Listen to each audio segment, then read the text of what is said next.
ধন্যবাদ। আমি প্রথমে পলিটেকনিক ইনস্টিটিউটের অধ্যক্ষ মহোদয়কে কৃতজ্ঞতা জানাচ্ছি এই ধরনের একটা উদ্ভাবনী প্রোগ্রামে আমাকে আমন্ত্রণ জানানোর জন্য। আমি অধ্যক্ষ মহোদয়ের সাথে ঘুরে ঘুরে প্রত্যেক রুমে যে সকল উদ্ভাবনী জিনিসগুলো দেখলাম অত্যন্ত চমৎকার, এবং এটা ভবিষ্যতে আমাদের আশার আলো দেখাবে।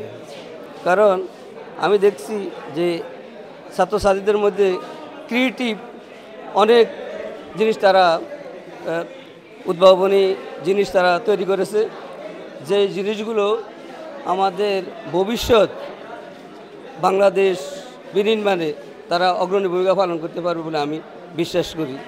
এবং এটা একটা সুদূর প্রসারী একটা ইঙ্গিত দেয় যে আমাদের দেশের ছাত্রছাত্রীরা যে নতুন কিছু সৃষ্টি করার তাদের যে মেধা আছে, সেই জিনিসটাই আজকের এই উদ্বোধনী অনুষ্ঠানের একটা নিদর্শন বলে আমি মনে করি।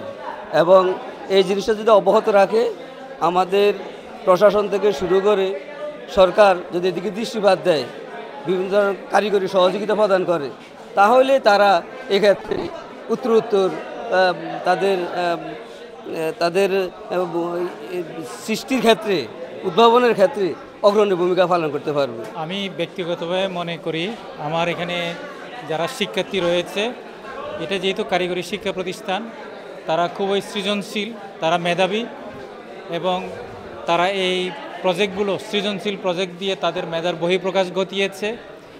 এবং আমাদের প্রধান অতিথি মহোদয় বলেছেন যে এগুলো যথেষ্ট সৃজনশীল প্রজেক্ট।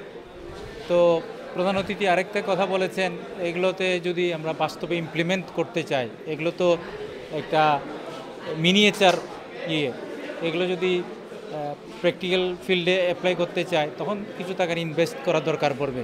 এটা আমরা প্রাতিষ্ঠানিকভাবে করব কিনা, বা সরকার হয়তো প্রাতিষ্ঠানিকভাবে করার আমাদের লিমিটেশন আছে, তবে সরকার যদি এগিয়ে আসে, বিভিন্ন সংস্থা, সরকারি বেসরকারি সংস্থাগুলো এগিয়ে আসে, তাহলে এগুলোকে প্যাটেন্ট করে এগুলো দেশের কল্যাণে ইউজ করা যায়।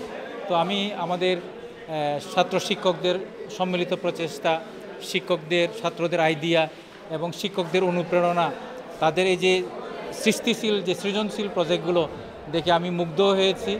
এবং আমি আশা করি তাদের এই কর্মকাণ্ড আমরা আগামী দিনে অব্যাহত রাখতে পারবো।